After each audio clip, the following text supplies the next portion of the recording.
My name is Joanna Farrell, and I was diagnosed with stage 3 breast cancer right after I turned 39. When I got diagnosed, I wasn't given a specific prognosis, as they told me that they hoped that my treatment would be successful. However, I could see from the statistics that I was still in a high-risk group and that there was the possibility that the cancer could recur or metastasize, so I still felt quite scared. Today, I am 45 years old and I am 5.5 years from the diagnosis.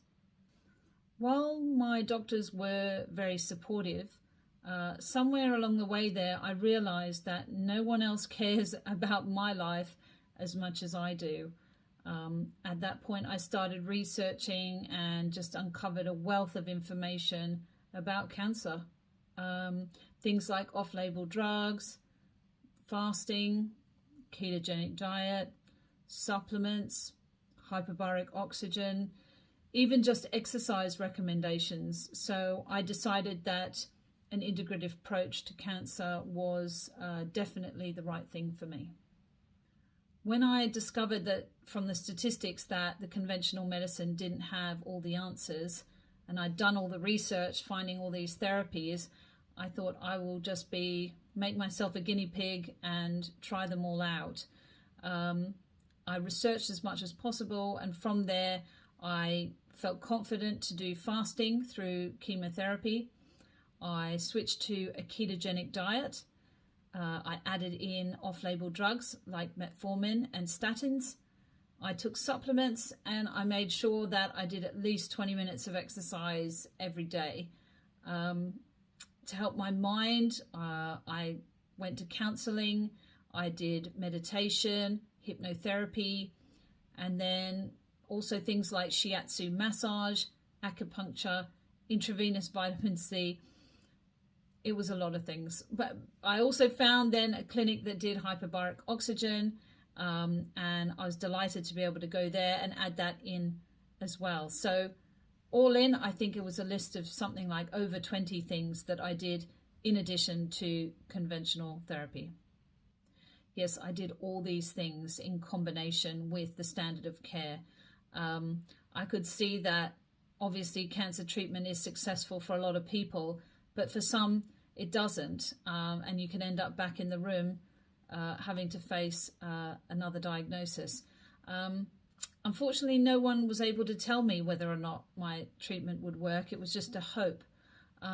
So I really felt that I had to do as much as I could to try and make sure I survived in the longer term.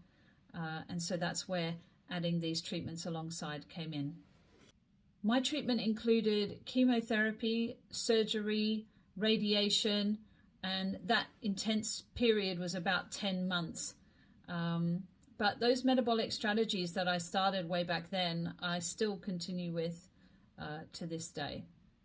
In terms of cost, I was fortunate enough to have medical insurance, but if I'd have had to pay for all the treatment I got privately out of my own pocket, I think it would have been something like £100,000. Then on top of that, there were things like the off-label drugs, which I think cost around £2,000 a year. Then there were supplements and treatments and therapies, which I mentioned, probably around $5,000 a year for that, but probably closer to 10. But the cheapest by far were the metabolic therapies, the ketogenic diet, and fasting. Now, fasting cost nothing, but the ketogenic diet just involved getting a few recipe books and shopping a bit differently. I believe the metabolic therapies that I incorporated into my treatment reduced my side effects enormously during chemotherapy. I had very few side effects. Further, the whole thing gave me a strong feeling of control over my situation. And also, after everything I'd read and all the research that's out there, it also gave me confidence.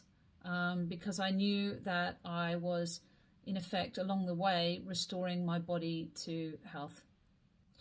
Yes, it can be daunting, intimidating, and scary to be your own advocate. But I just took the attitude that this is my life. And by thinking that way, it kind of put me back in charge. And I tried to never go alone to any appointments. I made sure to send a list of questions to my oncologist ahead of time. And I would just take all the research papers with me that I'd printed out off PubMed. And while my oncologist frequently didn't agree with me, in the end they went along with it because I was so adamant it was something I needed and wanted to do. And in the end, they asked me to speak to another patient about fasting through chemotherapy too. So that was progress. I am frustrated about the state of cancer treatment today. I know a lot of people think if they just trust their doctor that they'll get better, and the treatments are good and they'll work. But the truth is your doctor doesn't know that. They can't know if it'll work. Even small cancers that are caught early can metastasize and become terminal. But through my experience, I learned there's so much more that you can do for yourself during treatment and then beyond the actual treatment. And it seems that sadly our doctors' hands are tied by the standard of care, and that these additional therapies are only really found out by those people who are seeking them out. I mean, to me, it would be great if all patients got given a list of all these additional options, possible things that might help them, that they could research a diagnosis.